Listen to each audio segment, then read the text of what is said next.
Right then, so the game between Newcastle and Sheffield finishes 2-1. It's been that long since I felt like a Steve Bruce defeat. It doesn't really feel real, to be fair. But there's one thing I do know for sure. Wood should never play for this team again.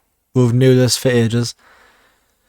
And Murphy, which he's a local lad, I don't want to say that, but it just seems as though every single game, Chris Wood, Jacob Murphy, and others, I don't want to say Sean Longstaff because he has been in and out performance-wise this season, but you just say the same exact players doing the exact same thing every week, and fair enough, it's the Premier League, but Chris Wood and Jacob Murphy doing things like this against Sheffield Wednesday.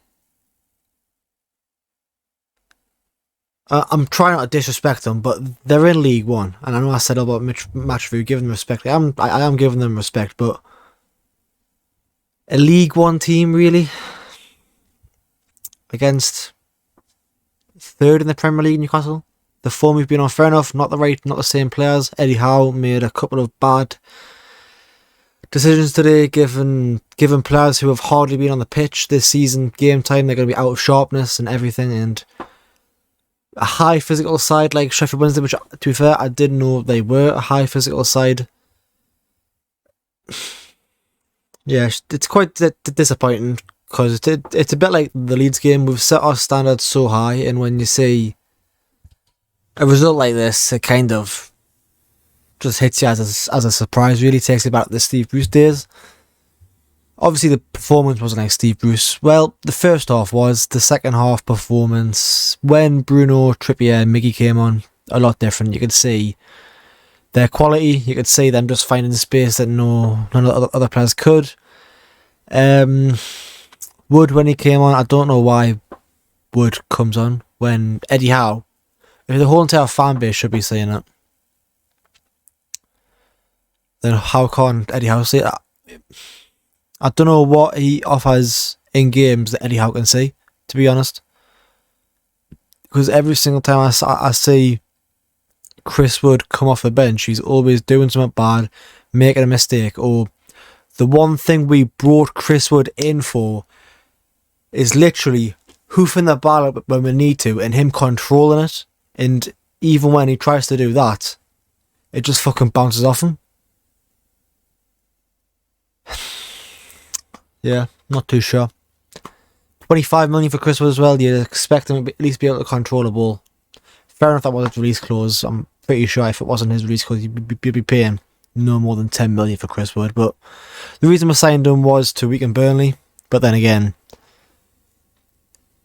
even if we did weaken Burnley, I still think Burnley would have went down, even if we signed Chris Wood or not. And normally, Chris Wood is actually half decent against the lower league sides. I think this season and last season he scored a penalty. I think he scored a header before, but I think that might be in like a League 2 side. He scored a header against and a penalty against the League 1 side, one of the two. But yeah, Eddie Howe just got it wrong today. A lot of players who were really lacking sharpness. Elliot Anderson, for one, didn't look as... what's the words? Didn't look as good as what we have seen him when he has came off the bench, which is down to sharpness and also injuries, which Eddie Howe has said that he's had a lot of injuries like this season, which is why he hasn't been starting as much or even come off the bench as much. But yeah, it's quite surprising seeing players like St. Maximin start who have not been in the start lineup for a while. Very surprised to see, but apparently that was illness. So if it was illness, fair enough. I think fans have been talking about, oh, this is him saying he's leaving because he put like this message on Twitter. I'm sure he's would have seen it, but I don't think that's a goodbye. It's just he pretty sure he does one of these like every year, saying that I can't remember, to be honest. I'm still gutted by that result. Yeah, very very disappointed. But we'll move on. We've got the Leicester in the quarter-final of the Carabao Cup. Yeah, we'll see how that goes, to be fair. if it goes like the league game. Actually, one thing I do need to say, which I haven't said yet. This is where we will see the proper Newcastle. The Newcastle that we have been seeing right now have been the high performing Newcastle, the performances that have been, the players that have been high in confidence. But that's 3 games now that we haven't managed to get a win, which isn't massive. I know it's not massive, but there will be thoughts in the player's mind thinking, oh, could this be the downfall? We can't get complacent. We need to have a good result against Leicester to try and take this complacency off, to be fair. Not quite sure whether that makes sense or not, but yeah, a good result against Leicester, and then I think we haven't got Arsenal. Just played Arsenal. Where's my phone? Hang on. So we have got Crystal Palace and Fulham after Leicester, which is 2 great matches to get a result. Crystal Palace not as much away from home. I think away from home, just checked, but I still can't remember. Yeah, Crystal Palace will be a tough game, I'm sure, if we don't manage to get a result against Leicester. Fulham, Fulham are doing pretty good as well, so we probably shouldn't take them for granted. Fulham have been in very high confidence. That is pretty much, if we don't beat Leicester, that's 2 very tough games, I see, with that being 4 games now without winning.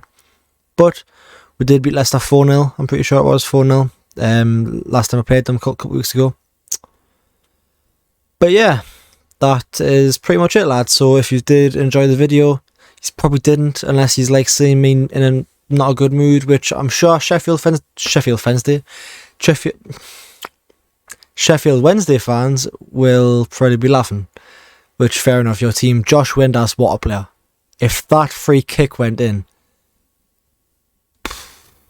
De Bruyne-esque, that free kick, if that went in, even without going in, that free kick was amazing. Off the crossbar. If that went in, perfect hat-trick. Not the perfect hat-trick, because it's left foot, right foot header. But yeah, Josh Windass, great player. Michael Wright, I thought his defensive work from in the Newcastle box was amazing from corners. And yeah, I'm sure he might be good as well. The fact he has a Geordie and he does support Newcastle. But yeah, Josh Windass, amazing player. Well done, Sheffield Wednesday fans. Hope as well in next round of the cup, and hopefully just carry on your good run of form, because you're unbeaten in 10 games right now. So keep it up, and I wish you well for the rest of the season. Bye bye.